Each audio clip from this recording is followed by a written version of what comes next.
Ashama harka fuunee daawwattootaa fi hordoftoota aannolee Global Media qophii addaa qabannee isiniif dhiyaanneerra. Qophiin keenya guyyaa har'aa odeeffannoolee biyya keessa jiran tokko lama sadi jenneetiniin kaafnee waliin laaluudha. Marii gaazexeessitootaa jechuun ni dandeettan. Egaa qophii keenya guyyaa har'aa keessatti guyyaa har'aaf kalee biyya keenya Itoophiyaa keessatti maaltu tahee maaltu deemaa jira waan jedhu irratti waliin haasofna. Akkuma hundi keenya waliin quba qabnu yeroo ammaa kana biyya Itoophiyaa keessatti connectionin guutumaan guututti dalagaa hin jiru. Haa ta'u odeeffannoolee karaa bilbilaatiin arganne tokko tokko irra dhaabbannee ragaalee jiran qabannee isiniif dhiyaanneerra. Egaan akkuma waahilli koo tolchaan jedhee taateewwan torban kana keessattuu guyyoota sadii dura biyya keenya keessatti raawwatamaa ture waan hordofnee waan jala buunee hordofaa ture isin biraan geenna odeeffannoo arganne isiniif qonnaa turtiin keessan nu faana haa ta'u isiniin jenna. Egaan hordoftoota keenya akkuma yaadatamu guyyaa afur dura guyyaa sadii dura biyyi sun rakkoo hamatu si mudate akkuma miidiyaaleen addunyaa guutuun irraa haasaa jiranitti akkuma miidiyaaleen biyya keessaa cufti tokko tokkoon kaasanii irraa haasaa jiranitti guyyaa sadii dura qondaaltonni ol'aanoon naannoo Amaaraa yeroo itti ajjeefamanii fi akkasuma ajajoonni waraanaa sadarkaa federaalaatti jiran yeroo itti ajjeefamanidha. Kanaan wal qabatee gadda guddaatu ture. Sirni gaggeessaa jeneraalota lamaan jeneraal Saaree Mokonanii fi jeneraal Gaazee Abarraa kaleessa magaalaa Finfinneetti raawwatamee kaleessa galgala gara naannoo Tigraay deemee sirni isaa awwaalchi isaanii guyyaa har'aa naannoo sa'aatii 6tti raawwatamee jira. Sirni gaggeessaa kaleessa wayita Finfinnee irraa gara magaalaa Maqalee gaggeeffamu qondaaltota mootummaa naannoo Tigraay fi hawaasa biyyattiitiin bifa gaddaa guddaadhaan reeffa isaanii simatamee jira. Bakka siidaa naannoo Tigraayitti reeffi isaanii simatamee jira. Reeffi isaanii kunis har'a awwaalamee jira. Awwaalcha isaanii kanarrattis haasofni adda addaa uummataa fi mootummaa naannoo Tigraayiin godhamee jira. Maaltu taamee maal kaayoo waan kanaa kan jedhu ergaan adda addaa achirratti darbee jira jechuudha. Akkuma tokkoofte qondaaltonni mootummaa naannoo Tigraay sirna gaggeessaa jeneraal Saaree Mokonanii fi jeneraal Gaazee Abarraa irratti haasawa taasisantu jira. Haasawni kun kan taasifame bakka yaadannoo siidaa gootota Tigraay achitti gaggeeffame sirni abaaboo kaawwa achitti taasifame sanbooda achirraa gara awwaalaatti geessaniitiin jeneraalota bifa ulfina qabuun bifa kabaja qabuun bifa nama biyyaaf jiraate fi bifa nama biyyaaf wareegameen sirni awwaalcha isaanii raawwatamee jira. Sirna awwaalchaa kanarratti haasawa tokko kaasuu barbaadu jira. Pirezidantiin naannoo Tigraay haasawa isaanii keessatti akka kanaan biyya kana keessa jiraachuu akka hin dandeenye uummanni Tigraay haala kanaan Itoophiyaa keessatti akka itti fufuu hin dandeenye haasawa inni kaasee jira. Haasawa isaanii hordofee ta'ee haasawa isaanii hanga tokko hordofee jira. Haasawni sun maal kan jedhu haalli biyya keessatti deemu haala mootummaan waan dimokiraasii fakkeessee firiidama uummatatti kenne wanni kun ammoo balaa dhalaa jira malee biyya dimokiraasessaa jirra jedha akka mootummaan Itoophiyaa amma yeroo kanatti deemutti garuu wanti kun dubbii hamaa uummata gidduutti dhalaa jira. Waan kana mootummaan tarkaanfii fudhatee biyya badaa jirtu sana yoo kan sirreessine taate wanni keenya akka kophaa haasaa isaanii keessatti akka hubadhutti qixa kophaa fottoquutti illee gaafii ni dhiyeessinaa fi seera lakkoofsa keeyyata 39 fayyadamanii akka fottoquutti jechuudha. Akka qixa akkasitti kaasan. Maaliif wanni kun waan guddaa wareegama guddaa kafalame waan hin eeyiniin. Jeneraalonni kunneen jeneraalota mootummaa federaalaa irratti gahee guddaa qaban. Dhalootootaan naannoo Tigraay haa ta'an malee addatti wanti isaan uummata Tigraay godhan hin jiru. Biyya guutuuf osoo akkasitti aarsaa guddaa kafalanii biyya ijaaruu jiran wanti hin taane qaama hin eeggamneen irratti raawwatame.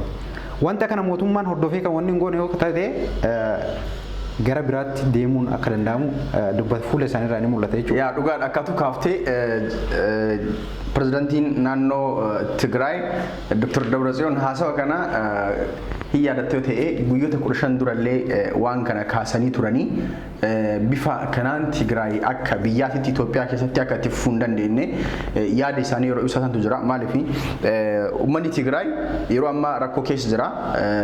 Nyaanni raashinni boqqolloon qamadiin xaafiin gara biyyattii irraa gara Tigraay yeroo geeffamu garee faannoo jedhamuun miseensota paartii abneen naannoo Amaaraa irratti ወደ ትግራይ የሚሄድ ነገር jedhaniitiin hundaa irraa kutanii jechuudha. Dhiyeessiin tokko sadarkaa biyyattii irraa naannoo Tigraay akka hin dhayne yeroo naannoo Amaaraatti irraa kutamee jira jechuudha. Uummanni sun yoo dhiyeessii kan argatiin biyya san keessa jiraachuu hin danda'u rakkoodha waan nyaatu hin qabu waan dhuguu hin qabu bifa kanaan biyya san keessa itti fufuun ulfaata. Akkasuma irra darbee mootu yeroo hooggantoonni gurguddaan jeneraalonni akka sabaatitti hin qabne jedhanii abdii irraa qaban ajjeefamanidha.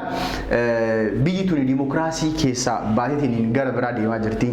Dimokiraasiin Itoophiyaatti dhufaa jira malee dimokiraasii miti wanti mul'atu. Osoo dimokiraasiin dhufaa akka jiraatu taate sadarkaa kanatti hooggantoonni biyyattiin gurguddoon sadarkaa naannootti sadarkaa federaalaatti jiran hin ajjeefamanii kun dimokiraasii miti kun biyyi diigamuu isii agarsiisa kun biyyi jeeqamuu isii agarsiisa.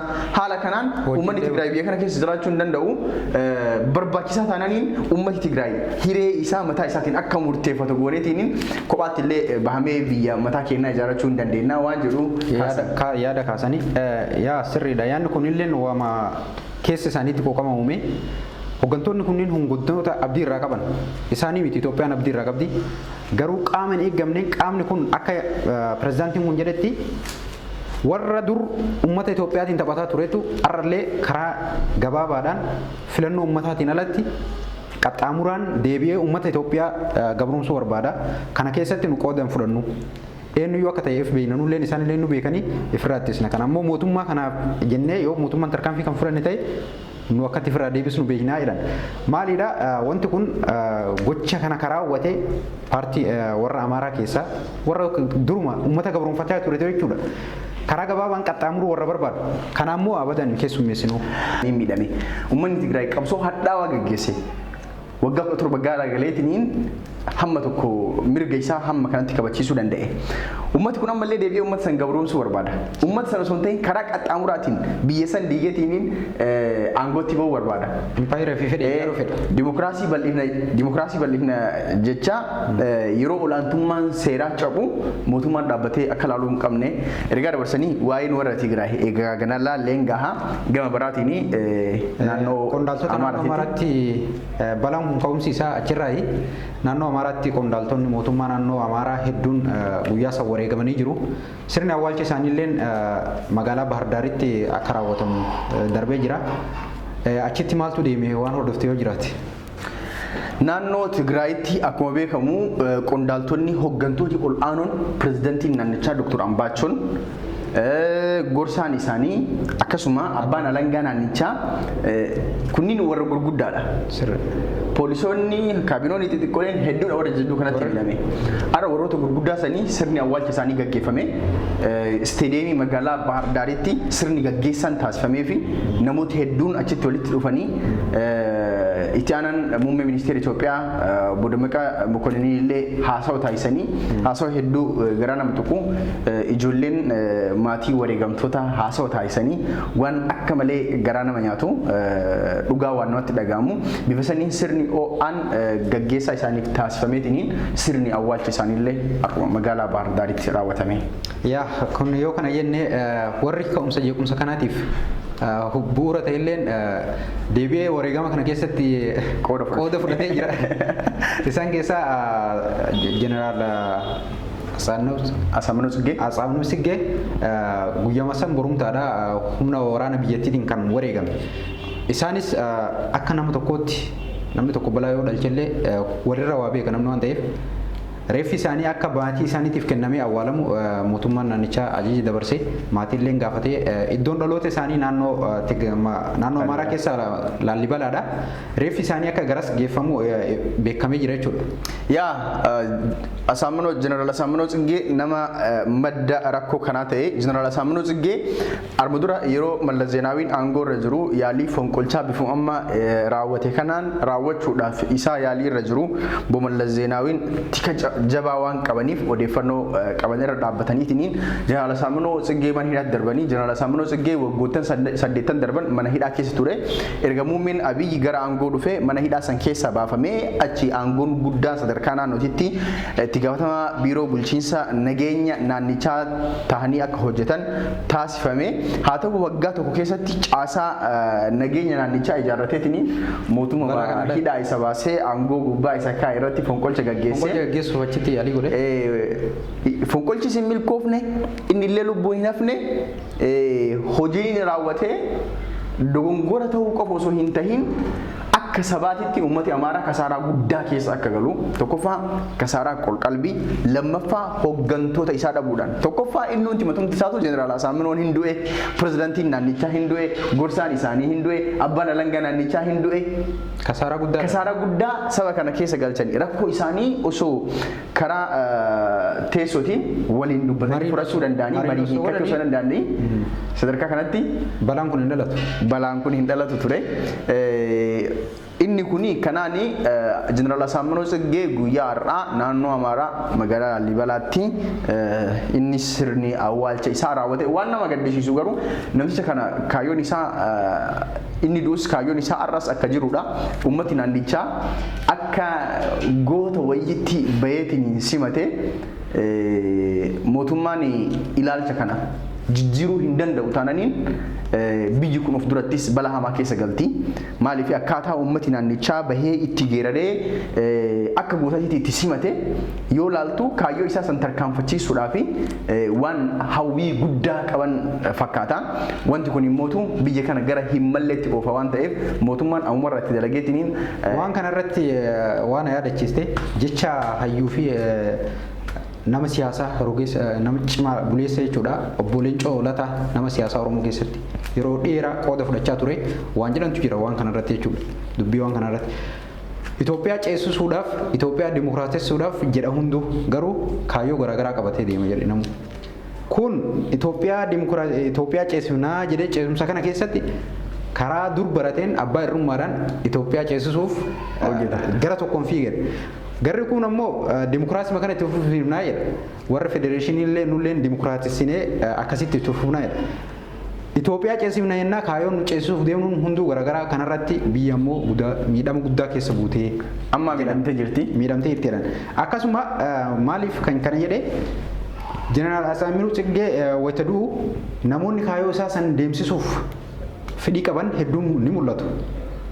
Bifa kanaan ammootu biyyi eessallee hin gettu. Kun miidhaa fi hanqina guddaa hubaatii guddaa biyya irratti fida malee bu'aa wayitu hin jiru. Biyyi kan ceetu yoo mariin gatta'anii qondaaltonni biyyattii bulchaa jiran yeroo kanatti karaa salphaadhaan waliin mari'atanii biyya tana baay'ee sochoosuuf ta'aa jiru. Garuu gufuun jalatti hiriiraa jira jechuudha. Kanaan alatti bu'aan tokkollee hin jiru. Namoonni akkasii sunillee ni jiru. Kanarratti ammoo mootummaan yeroo kana biyya harkaa qabu hojjetee waan kana sirreessuu qaban ergaan egaa waa'een gama fonqolchaan wal qabatee jiru hanga ammaatti isa kana gama biraatiin qabsaa'aa saba Oromoo ta'uudhaan kan beekamu obbo Dhaqqabaa Waari'oo kan waggaa tokko dura mana hidhaatirraa gadhiifame guyyoota muraasa dura akka hidhamee odeeffannooleen jiran ni mul'isanii. Obbo Dhaqqabaa Waari'oo miseensa adda bilisummaa Oromoo shaneeti kan jiraatan naannoo magaalaa Shaashamanneeti. Achi akka qabaniitiin hidhaman tu mul'ata. Gama biraatiin dhimma amma haala jeequmsa biyyi kun keessa jirtu ilaalchisee namoota madda rakkoo kanaatiif bu'uura ta'an warra baalaadaraa jedhee ofii isaatti lafumaa ka'eetiin mootummaa mataa isaa labsateetiin deemu kanneen warra waan kana keessa harka qaban jedhamaniitiin shakkaman warra akka miseensota paartii Abiniifaa warra akka miseensota paartii baalaadaraa fa'aa isaan kunniin to'annaa jala akka oolaa jiranii odeeffannoon kan agarsiisu. Keessattuu guyyaa gochi kun raawwatame magaalaa Finfinnee keessatti warri baalaadaraa jedhee magaalaa Finfinnee keessatti maqaa dhuunfaaf moggaafatee mootummaan dorgomuuf deemu beekamtii mootummaatiin alatti jechuudha. Guyyaa san waan tokko isaanirrallee gochi fokkataan mul'atee ture jedhan akka odeeffannoo qabnutti. Kanaan kan shakkaman namoonni miseensota isaanii kan ta'an mana hidhaa jiru. Guyyaa har'aattis mana murtiitti dhiyaatanii jiru. Dhimmi isaanii qoratamaa jira. Keessattuu waan kana qindeessuu irratti shoora guddaa kan qabu gaazexeessaa Iskandar Naggaa akka hordofaa jira jedhee jala bu'ee ammas fiigicha isaatti jira. Maalirra akka ga'u ni ilaalla. Innis mooraa hidhaa seenaa fi waan ajaa'ibaati. Gama biraatiin immootu wanti jiru guyyaa sadii of dura deebinee gaafa ajjechaan sun raawwatu eegdonni pirezidantii naannichaa warra turan warri ajjechaa sanirraa hafe waan gaafsan ta'e waan dubbate jira. Akkamitti wanti sun akka ta'e akkamitti waraanni sun dhufee dallaa pirezidaantichaa akkamitti akka seenanii fi dhukaasa akka eegalanii fi nama ajjeesoo akka eegalan viidiyoo amma isin daawwachiifnu kanarraa akka hubattan abdii qabna. Viidiyoo daawwadhaatii walitti deebina. በ15 ምሽት ችግሩ በተፈጠረበት ወቅት እዚህ ፖሊስ ኮሚሽን አካባቢ እናንተ በጥበቃ ላይ ነበራችሁና ችግሩ ሲከሰት በቦታው ላይ የነበራችሁና በህይወት የተረፋችሁ በመሆኑ ለህብረተሰቡ በተለይ ግልጽ የሆነ መረጃ በማድረስ በኩል የእናንተ ሐሳብ ከፍተኛ አስተዋጽኦ ይኖረዋልና እስኪ ዋና ሳጅን አለልኝ ከርሶን ጀምር እንዴት ነበር ሂደቱ? መጀመር ስሜ እንደገለጽከው ዋና ሳጅን አለልኝ ይባላልው። እኔ በዚህ አጋጣሚ ለህብረተሰቡም ሆነ በወቅቱ በነበረው ድርጊት ለማስተላለፍ የምፈልገው መልእክት በወቅቱ የዚች ጋንታ አመራር እኔ ነበርኩኝ። ተረኛ መኮንኑ ሳጅን ገብሬ ነው የነበረው። ዋና ሳጅን ገብሬ እሱ ተረኛ መኮንን ሆኖ እኔ ወደ አዳር ወደ ቤት ለሄድ 02 ነው የሚባል በዚያ ለወጣ ሰድል አመራሮች ኮማንደር አበበውና ኮማንደር ዘውዲ አለሙ ገቡ አመራሮቹ። ከዚያ እነሱ ሲገቡ አመራሮች ስለገቡ ስራቸውን በደንብ መስራት እንዳለባቸው ብዬ ወደ ቤት ለሄድ ስል የታችኛው በታች ላይ ያለውን ዋርድያ አጠናክሬ ወደ ላይኛው በመግቢያ በሩ እጃኛው ዋርድያ ደግሞ እንደዚህ ስለገቡ እና ጠንከርላችሁ ምናምን ብዬ ትእዛዝ እየሰጠው ያለ እነዚህ አዲስ ኃይሎች የሚባሉት እነሱ በፓትሮል ዱብ ባሉ ድረሱ ወዲያውና ሁለጊዜም ይገባሉ። እነሱ ጓዳችን ናቸው። ሁለጊዜ ይገቡ እናስተናግዳቸዋለን። እንደዚያ ነው የመሰለኝ እኔ አመራሮቹም ስለገቡ ያና መልእክትም እንትን ስለወደ ደግሞ እኔ እንደዚያ ነው የመሰለኝ። ሁለጊዜም ይገባሉ እናስተናግዳቸዋለን። ጓዶች እንደውም ሲገቡ ለለውጡ ያላችን አመለካከትና አንድና አንድ እንደነበርና በዚያ ነው ስለው የነበርኝ እና ሲወርዱ ምንድነው ምናምን ስለ አይ አመራሮች ስለገቡ ነው ብዬ እሺ በሉ በደዚህ በሉና ምናምን ስላቸው ቀጥታ ወረዱ ዱብ ባሉና ዋርድያውን ሽው ሰጠው በጥይት። ከዚያ ነው ወደ ላይ ተከለብኝ። ከዚያ በኋላ ምንም ማረገው ነገር ነው ያጣሁኝ። ከዚያ በኋላ ብትንትን ነው ዙሪያውን ቦታ ነው ያዙ ቁጭ በላሉኝ። ወደ ላይ ተከሉብኝ ቁጭ አልኩኝ። ከዚያ በኋላ በየትም ዙሪያውን ተቆጣጥረውታል። ከዚያ በኋላ ያለውን ነገር እየመጡ ይሰበሰባሉ እንዳለ ጋንታዋ ተሰበሰበች። ምግብና የሚመገቡ ጋንታዋ የምትመገብ ብዙሃን ነው። ከብዙሃን ለራት ይሄዳሉ። ለረፍት ለሻይ ቡና የወጡ ጓዶች ነበሩ። እነሱም ይመጣሉ ይገባሉ። ለራት ይሄዱት ይመጣሉ ይገበገው ተሰበሰበን እንዳለ ሁሉም ተሰበሰበ። ወደ 20 ምናምን እንሆናለን። ጠቅላላ ኃይላችን 41 ነው። ከ41 የፍቃድም ይሄዳሉ። ግን ጠቅላላ የነበረን ሰው ኃይል 39 ሰው ነው የነበረ። ያመት ፍቃድም ስለነበር 20 ምናምኖቹ ተሰብስበናል አይደል ባንድ ላይ ማለት ነው። ከዚያ በኋላ ትጥቅ እየነቀሉ ካዝናም እየነቀሉ ባንድ ላይ ደረደሩት። መሳሪያ ጥይቱን የካዝና ጥይት ያወጡ በኪሳቸውም በካዝናቸውም መሳሪያ መዚያው ላይ እየቀየሩ ያዙ ተቆጣጠሩ እንዳለ። ከዚያ በኋላ ሰበሰቡ። አጭ ያሉትም እንዳልኩት ቅድም እንደገለጽኩት ከውጭ ያሉት መጡ እየመጡ ተሰበሰቡ ካንድ ላይ ከሰበሰቡም በኋላ ምንም ማድረግ አልቻልንም። እኛ አማራጭም የለንም። ተቆጣጠሩና ዘውዲያ ምን እንደሚያስተላልፉ አናውቅም። የሆነ አመራር የሚሰጣቸው አለ አንድ ሲቪል የለበሰ እሱ እንዳለ እንደጨረሱ እኛን ተቆጣጥረው ከጨረሱ ከሰበሰቡም በኋላ ከመውጫ በሩ ላይ ያ ሲቪል የያዘው የተወሰነ ጓዶች ጫንና ተመልሶ ወጣ። ከዚያ በኋላ ከወጣ በኋላ ልክ እንደወጡትን እንደቆዩትን ትንሽ እንደቆዩትን ከኋላ የኛ ጓዶች ይመስሉኛል ተኩስ ተጀመረ። ከዚያ በኋላ 4 ማዕዘን ነው የወጠሩኛን እንደዚህ አድርገው በመሳሪያ ዙሪያው ነው የወጠሩት። ከወጠሩ በኋላ ምንም ርህራሄ በሌለው ጓዶቻችን ናቸው። እኛ አሁን ለለውጡ ከተሰለፍና ወይም ለውጥ ከሆነ ደግሞ እኛን ምን አረግን? ያን ያህል ጭፍጭፍ ነው እንዳለ የተሰበሰቡን በሙሉ ማለት ነው። ከዚያ በኋላ ግማሻቸው ተሰበው የመዳሪ ቤት አለችን 4 ልጆች ከዚያው ገቡ። እኔ እዚያው ላይ ተኛው መሬት ላይ። ከዚያ በኋላ ከተጨፈጨፍንና ከዚያ በኋላ ከኋላ ደጀን መጥቶ ተኩስ ተከፈተ። ከዚያ በኋላ እንዳለ ረሸረሹን። የሆነ ቀይ ላይ አጭር ላይ ነው ሁለጊዜም ይመጣል አስተናግደዋለሁኝ። በዲሲፕሊን ነው እንድስተናገድ ነበር። መጨረሻ ላይ ቦምብ ጥሎ ነው ያጋያቸው እንዳለ። ከዚያ በኋላ የጥይቱን ነገር ማቆጣጠር አልቻልኩም። ከዚያ በኋላ አማራጭ ሳጣን የዝግዛግ እየመጣሁ ተኩስ ላይ እንዳለ ዝግዛግ ወጣሁኝ። ነፍሴን አተረፍኩኝ። አጋጣሚ ሆኖ ግን እነዚህ 5 ልጆች ከመኝታችን ቢስት ባልጋው ስር ተንበልብለው ተኝተው ከዚያ በኋላ ከወጣው በኋላ ተኩሱ ከዚህ የኛ ጓዶች ናቸው እነሱ ወደ ኋላ ሸሽተዋልኝ።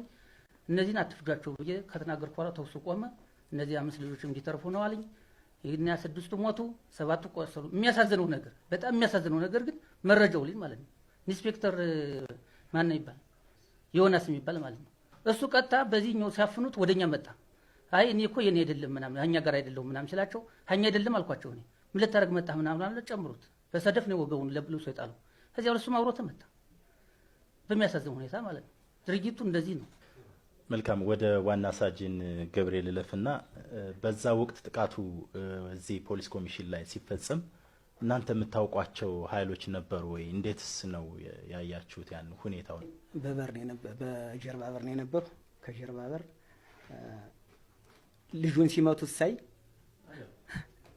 ሲመቱት ሳይ እኔ ምንድነው ብዬ ብቅ ስል ምጅምር በጀርባ ሁላ አካባውን ስለነበር መጥቶ እጅ ወደ ላይ አለኝ።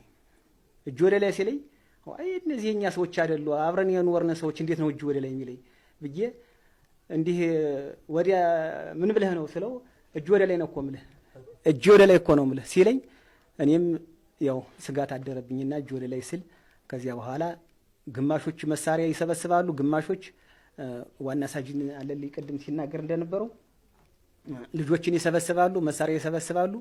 ከዚያ እኛም በር ላይ ያጠራቅመው መሳሪያውን ግማሾች በመኪና ይጭናሉ፣ ግማሾች በበር ላይ እያመጡ ያጠራቅማሉ እና ያለው ነገር ይሄ ነው በእኔ በኩል። ስለዚህ የምታውቋቸው ኃይሎች ነበሩ?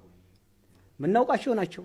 ይኸው ወደ 6 ነው 7 ወር ሆናቸዋል። አብረን ነው የኖርንን ስናስተናግዳቸው ነው እኛ አስተናጋጅ እነሱ ተስተናጋጅ ሆነው አብረን ነው የኖርን።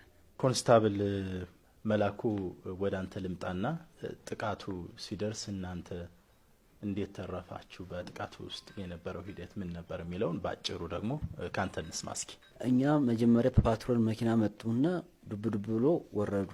ከዛ በኋላ ወደ እኔ ሲመጡ ምንድነው ፈልጋችሁ ነው ብዬ እኔ ጥቄን ሁሉ እንትን ብያለሁ። በቃ በጣም እንትን ብዬ ቁጭ ብያለሁ። በቃ ከነሱ ምንም ነገር አልጠበቅኩም ነበረ።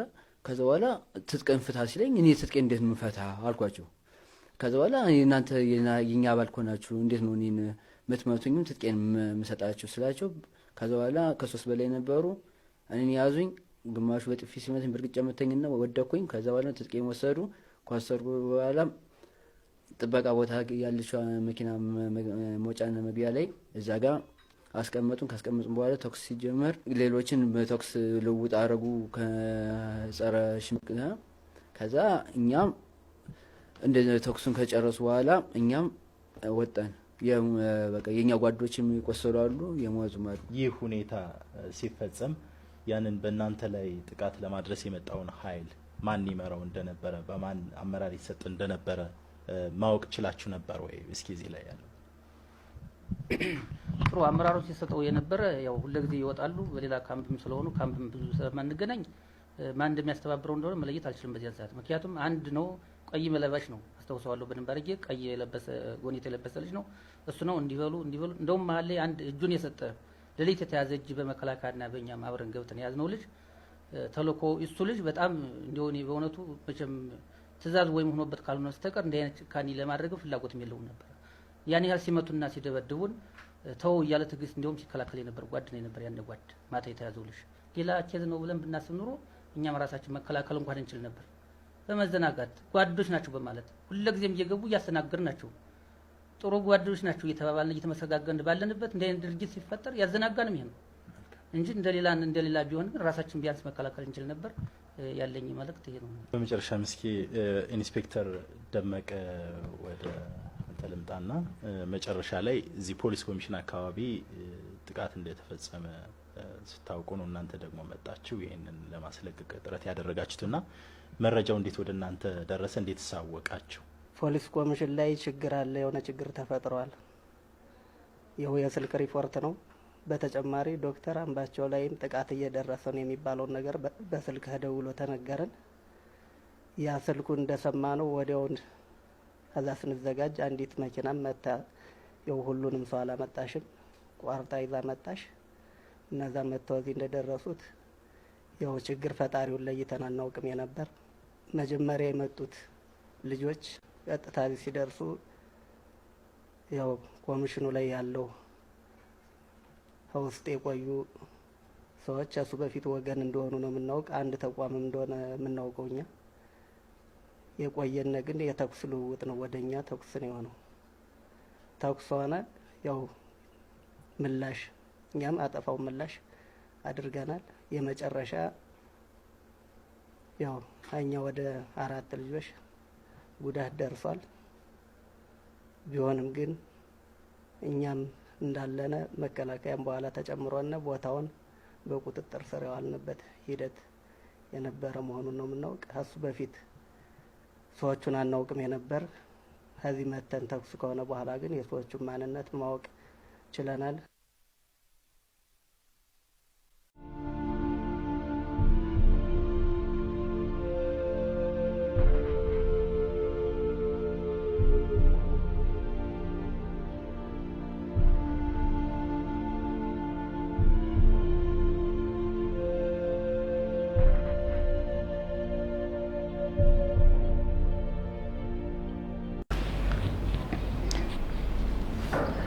Egaa akkuma viidiyoo irraa agartan kana fakkaata gabaabinatti wanti ala ture wanti keessa ture immoo akkuma arma dura isinii dhiyeessine kana jenna. Egaa har'aaf kanuma qabannee waan odeeffannee waan jala buunee hordofaa turre kan torban kana bifa kanaan isin biraan gennee jirra. Kana boodas waan dhufu waan taamu gaaris haa ta'u hama hundaayyuu hordoftootaa fi daawwattoota keenya biraan odeeffannoolee waayitaawaa ga'uudhaaf qophiidha.